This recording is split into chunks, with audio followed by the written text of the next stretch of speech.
Dr. Gregorio J. Rodis, University President of the Bataan Peninsula State University, Dr. Emmanuel C. Macrae, Vice President for Academic Affairs, Dr. Edmundo Tungol, Vice President for Administration and Finance, Dr. Hermogenes M. Pagya, Vice President for Research, Extension, and Training, to all the campus directors of various services, and deans of various colleges, department heads, program heads, and coordinators, officials of the university, faculty, support personnel, parents and guardians, and of course, the star of this occasion, candidates for graduation of Class 2020. Magandang araw po sa inyong lahat. I am distinctly honored and privileged to be with you today as your speaker at your virtual 2020 commencement exercises. Though this grand and momentous occasion in your young lives is happening virtually, without the ceremony that previous graduations of this esteemed institution celebrated, and where you are now separated from your classmates, mentors, well-wishers, all in compliance with the prohibition on mass gatherings at this time of the COVID-19 pandemic, where you will not be able to hug your friends after the ceremony or gather together for the traditional photo ops. You cannot cry on the shoulders of your mentors, even the terror ones, and probably sneak that kiss on the cheek of your secret crush. Or you are not going to do it physically and come together to toss high your caps in the air, or walk the great length of the ceremony hall while sweating underneath the heavy toga. All of this you could have done in the old normal. However, all of the things you cannot physically do now do not diminish how significant and pioneering the class of 2020 is. This chapter in your life may turn its leaf today, but it ushers you and your generation to an uncertain but greater tomorrow. A tomorrow which is your birthright to redefine, reshape, and reform. This is a day of joy and celebration, of happy endings and new beginnings, of gratitude and longings, of achievements and realizations, hopes and realities. It is likewise a day for your parents, your families, your loved ones, your friends. It is much their day too, and their occasion to celebrate and share in the success of concluding a chapter in your lives. Thus, I would like to ask the class of 2020 to join me in a thunderous round of applause for your parents, family, your mentors, your great university, and also for you as well. For hand in hand, collectively, you have reached this milestone.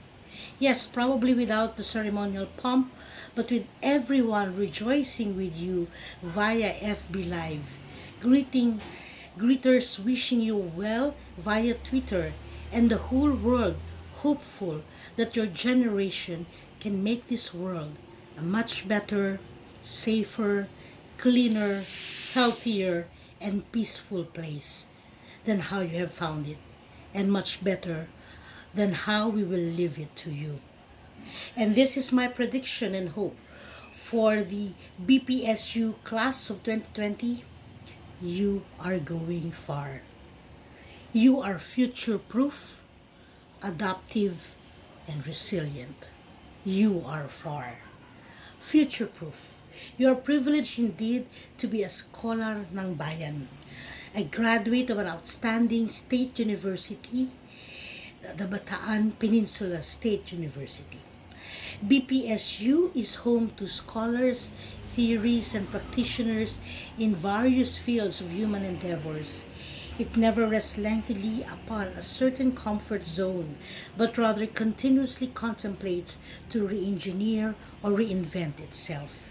Hence, it is a state university that has steadfastly embraced the commitment to deliver quality and relevant education to develop graduates and learners with the needed 21st century competencies of critical thinking, communication, collaboration, creativity, character, and citizenship. These six C's of education are the competencies that you will need to be future proof graduates. Your education in BPSU did not just capacitate you for job skills to obtain gainful work, but it has trained you for life skills that empowers you as you navigate an uncertain future, face future disruptions, and dare uncharted areas in your lives. Education must build us to have better choices and prepares us to have better life choices. And education transforms lives as it transforms society. Let me take this opportunity to commend the able leadership of President Rodis and his team and the whole of the BPSU community as BPSU continue to shine brighter because you dare to take the tough climb towards excellence. You carry the torch of integrity as a beacon. You live and aspire for others, for students and learners, for the community, and for the country. A for adoptive.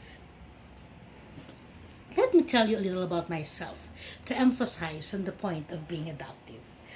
I have two wonderful, caring boys, sweet sons.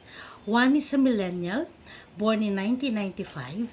The youngest is a Generation Z, born 2000, and I am a Gen X, born some years back.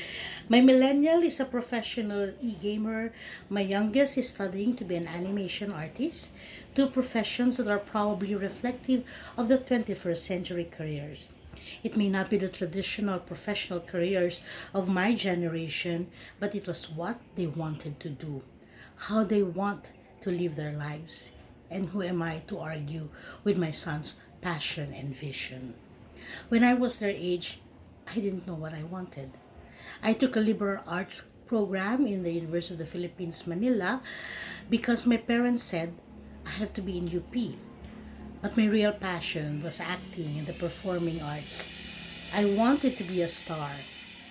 Fortunately, I graduated from the program, although I was really educated on the real politics and economics in the streets of Manila, walking amongst fellow activists, dreamers, farmers, workers, and democracy fighters. And so I went to law school when I could not get a break as a performer, as a movie star. I did not have a choice. I had to be productive and take on the family tradition as my father wanted. So I obeyed my father. I enrolled in the UP College of Law, which broke my heart because alas, there goes my dream to become the ultra mega superstar of Philippine cinema. I may not have been an actress, but I passed the bar and I became a lawyer. It was not easy finding what I wanted to do as one though. I had a 3-year itch in work.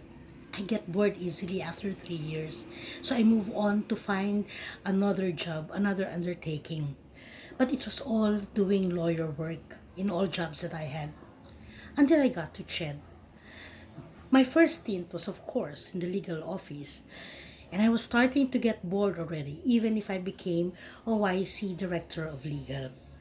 Until then, CHED Chairman Angeles saw a different potential in me and placed me at the helm of the new office for public universities and colleges. I was a lawyer, I said, not an educator, nor even an organization development person. But I was never one to back off challenges. So I took on the job, learned as fast as I can. But before I can effect some institutional changes, the next CHED chairperson had other plans for me. Dr. Patricia Liquanan made me Director for International Affairs of CHED. This next office was more daunting for me. It is as expansive and as the world and that it operates on that I thought I needed a PhD for this.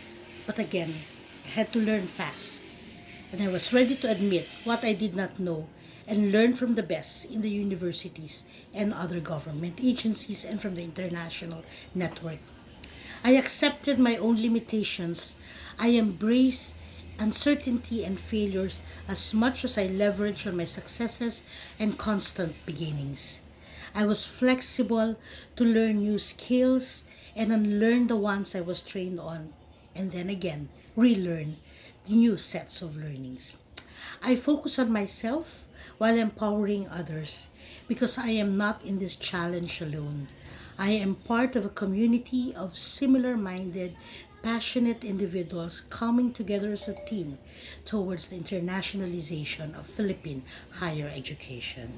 I focused on myself while empowering others. I adapted. My future may be before me, but I controlled how I faced this future. You are resilient. The qualities of resiliency is always likened to that of the bamboo. Faced with adversity, it does not break, but rather it bends. It is the art of surviving, living, and thriving. Social activist Naomi Klein, in framing this global pandemic crisis, said, crises are periods of undoing, as society's key institutions shutter and collapse. But they can also be moments of redoing, as new structures emerge from the rubble. Class of 2020, you are so special that you are called to emerge from this rubble, fill it with purpose, build it with passion, and create it from hope. Resilience is mental fortitude to overcome adversities, uncertainties, and disruptions. It is the ability, when faced with these adversities, to focus on your core, on who you are, protect your soul and your ideals, embrace your battles as well as your destiny, move forward, and never be afraid of failure nor defeat. We had our mistakes, we had our excesses, but we did the best we can. It is still a beautiful, challenging world. We never gave up. We always had hope and we lived our dreams. Many of you may not know yet the direction your life will ultimately take. You may find a new calling in this next chapter, or it may be several chapters down the road, like me, that you will unfold, and you may stumble and fall in your journey. But always remember that when life gets you down, you know what you gotta do. Just keep swimming. One of the famous quotes from the movie Finding Nemo